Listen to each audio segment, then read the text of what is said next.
What's good, YouTube? It's Jay, and I'm back again tonight with another video. I'd like to welcome you to Respiratory Therapy Essential for the TMC exam.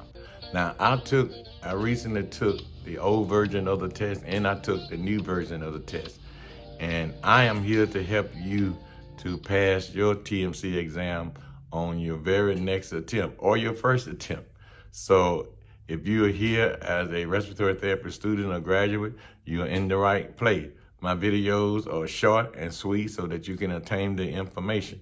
Now, if you are a nurse or some other medical professional who just like a review on some of the things in respiratory therapy, then we welcome you as well.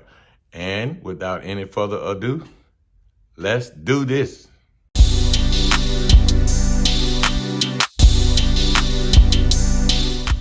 Okay, guys, tonight we are talking about modifying oxygenation. Our oxygenation is represented by the PA02, and the normal range for our PA02 is 80 to 100 millimeter mercury. You must be able to respond to your patient PA02 level if they are out of range on the TMC exam. The primary controls to adjust the PO2 are the FiO2 and your peak. You will need to increase your FiO2 when your PaO2 is less than 80 on an FiO2 below 60%. Once the FiO2 is at 60%, then you need to change your peak because 60% is our cutoff, right? Now, we increase peak when the PaO2 is less than 80 and our FiO2 is at 60%. And the patient cardiac output is 4 liters a minute, at least 4 liters a minute. This is when we increase peak. Now, remember I said that because the normal cardiac output is like 4 to 8, all right? When you are increasing your peak, remember that PEEP has a direct effect on cardiac output or cardiac index. And on the MBRC exam, they may use one of the two or they may use both. But just remember that cardiac index, cardiac output, same thing. Cardiac index is just half of what your cardiac output would be. If you increase PEEP and your cardiac output decreases, then you should reduce the PEEP back to where it was. And although we don't like going past 60% on our oxygen, but if it's going to compromise, PEEP is going to compromise our cardiac output, we may have to. I never seen that actually happen yet on the exam. Okay, now when would you want to decrease your FiO2? Well, when the PaO2 is above 100 and your current FiO2 is at 60% or greater, then you will want to decrease your FiO2. Guys, too much oxygen causes oxygen toxicity. You need to respond very quickly if you see a PaO2 on the exam that's higher than 100.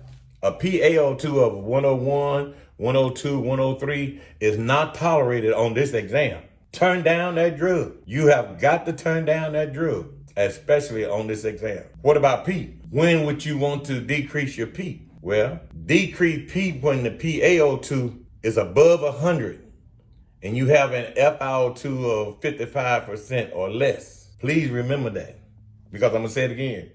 Decrease your PEEP when your PaO2 is above 100 and you have an FiO2 of 55% or less.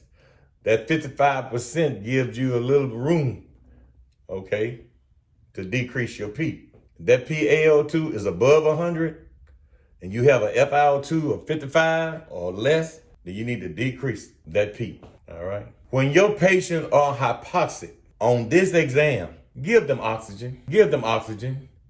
You increase your FiO2 first. If you're at a FiO2 of 60%, then you simply increase the PEEP.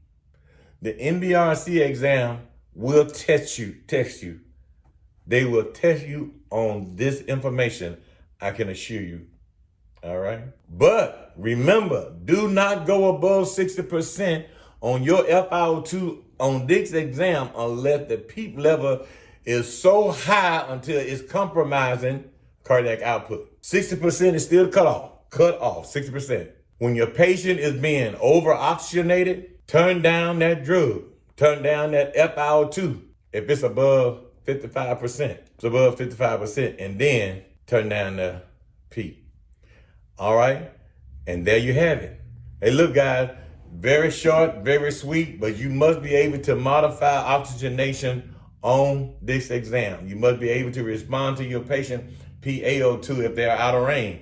The primary control to adjust your PA02 is the FiO2 and your P, okay?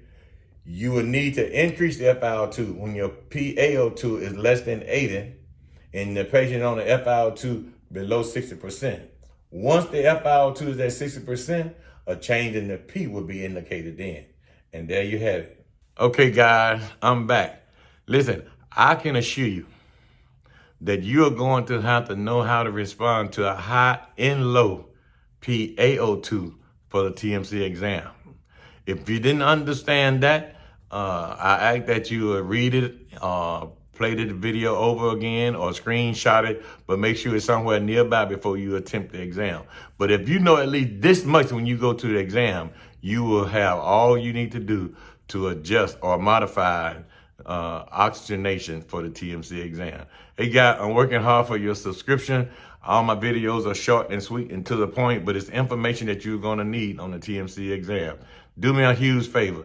Hit that like button, subscribe to my channel, turn on post notification bell because I'm posting videos every single week that will help you pass the TMC exam on your very next attempt. And until next time, we out.